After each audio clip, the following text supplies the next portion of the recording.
ভালোবাসো প্রিয়, এ দেহ পাথর নয়, কাঁচামাটি ফুল ফোটে বেশ।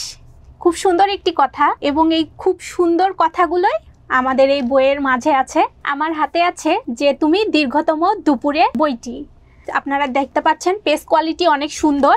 আপনারা অনেকেই বলেন যে আমি একটু কবিতার মতো বই পছন্দ চাচ্ছি, তো তাদের জন্য যে তুমি দীর্ঘতম দুপুরে, আমরা কিন্তু ছোটবেলায় কিন্তু অনেক কবিতা পড়তাম, আমাদের বাংলা বইগুলোতে থাকতো। হ্যাঁ, আমার এখনো যে কবিতাটি আমি মনে মনে যে জপি, এইটি হলো কাজলা দিদি।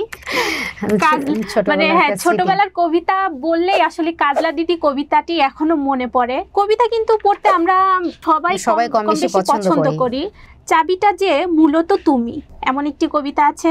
অপ্রাসঙ্গিক, অপ্রস্তুত, আসলে এইরকম অনেক কবিতা আছে। আপনারা কি কবিতাগুলো শুনতে চান নাকি নিজে নিজে পড়তে চান? নিজে তো পড়বি আপু, যদি সম্ভব হয় আমাদেরকে একটু শোনান দেখি কি কি কবিতা আছে। সবগুলো না বলি, দু একটা লাইন আমাদেরকে একটু শোনাতে পারেন কবিতার নামটা বলে। এমনও বৃষ্টির সন্ধ্যায়, এমন থমথমে বৃষ্টির সন্ধ্যায় তুমি বাড়ি নেই, বৃষ্টির গানে এত একা হবার সুর যে কাছাকাছি বেশিক্ষণ স্থির হওয়া যায় না। আসলে বৃষ্টি পড়লেই কিন্তু আমাদের গুনগুন একটি শব্দ মনের মধ্যে ভেসে ওঠে। মানে বৃষ্টি পড়লে একটু গুনগুন করতে ইচ্ছে করে। হয়তো কবিতা হতে পারে বা গান হতে পারে। দেখা যায় যে ওই কবিতাটাকেই অনেক সময় হচ্ছে আমরা বলি।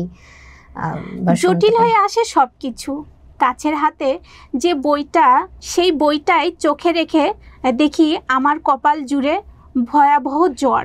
দুইটা কবিতা পড়ে বন্ধ করেই আঁখি। আচ্ছা, অনেক সুন্দর একটি কবিতা। আপনারাও যদি এমন সুন্দর সুন্দর কবিতা পড়তে চান, তাহলে আপনাদের জন্য বলবো যে তুমি দীর্ঘতম দুপুরি বইটি আপনারা আমাদের ফেসবুক পেজ, ওয়েবসাইট, যে যেখানে নক করবেন আমরা আপনাদের হাতে দিতে চাই।